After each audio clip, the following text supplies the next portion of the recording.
జై శ్రీకృష్ణ. ఈరోజు మనం శ్రీహరి దశావతారాలు ఎత్తాడని మనందరికీ తెలుసు కదా ఫ్రెండ్స్. కానీ ఈ దశావతారాలు ఎందుకు ఎత్తవలసి వచ్చింది, ఎత్తడానికి కారణం ఎవరు, కారణం ఏమిటి, ఇలాంటి విషయాలు ఇందులో తెలుసుకుందాం ఫ్రెండ్స్. అయితే ఈ విషయాన్ని మనకి కార్తీక పురాణంలో చెప్పబడింది ఫ్రెండ్స్. కాబట్టి ఈ విషయాన్ని మీ అందరికీ తెలియజేయాలనే ఉద్దేశంతో ఈ చిన్న 5 నిమిషాల వీడియోని చేస్తున్నాను. ఎవరు స్కిప్ చేయకుండా వినగలరు ఫ్రెండ్స్. పౌరాణిక కథను అనుసరించి ఒకసారి అంబరీషుడు కార్తీక మాస ఏకాదశి ఉపవాస దీక్షలో ఉన్నప్పుడు ద్వాదశి సమీపించక మునిపే ఏదైనా తిని ఉపవాసం ముగించడానికి సిద్ధమవుతుండగా అనుకోని అతిథిగా దుర్వాస మహర్షి వచ్చాడు. అర్థమైంది కదా ఫ్రెండ్స్. ఉపవాసం కార్తీక మాస ఏకాదశి ఉపవాసం ఆయన చేసినాక ఉపవాస దీక్ష విరమించాలి అనుకున్నాడు అనమాట. కానీ అప్పుడే అనుకోకుండా దుర్వాస మహర్షి వచ్చారు. అంబరీషుడు స్వాగతం పలికి, స్నానాదులు ముగించుకొని రండి, కలిసి పారణ చేద్దాం, అంటే ఉపవాస దీక్ష తర్వాతే చేసే భోజనం అనమాట. ఉపవాస దీక్ష విరమించి ఇద్దరం కలిసి భోజనం చేద్దాం రండి అన్నాడనమాట. అలాగేనని శిష్యులతో నదికి వెళ్ళాడు మహర్షి. కానీ ఎంతకు మహర్షి రాలేదు.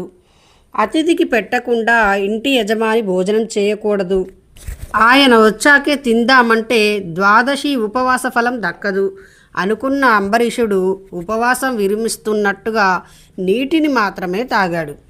సరిగ్గా అప్పుడే వచ్చిన దుర్వాసుడు నీళ్లు తాగుతున్న అంబరీషుని చూసి కోపోద్రిక్తుడయ్యాడు.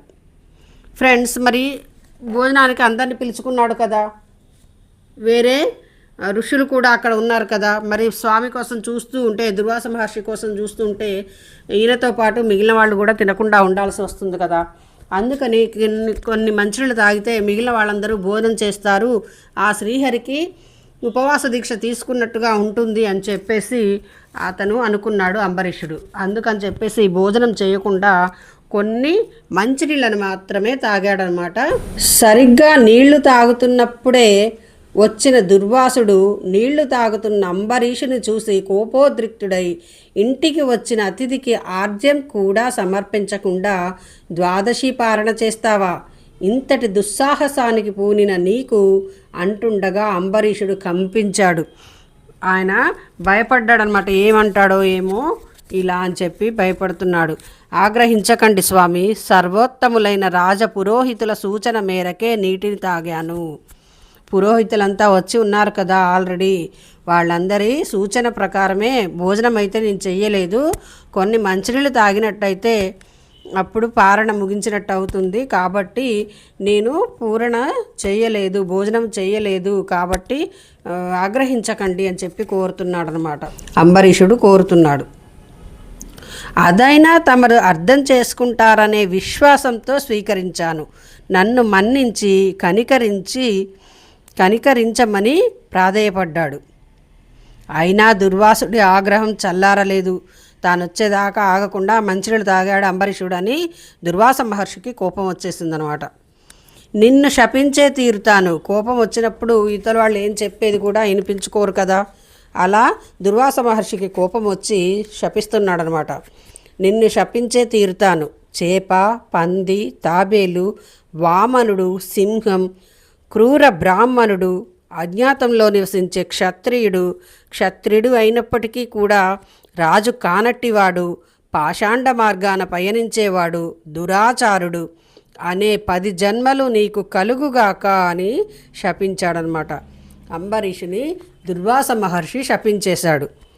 అప్పుడు అంబరీషుని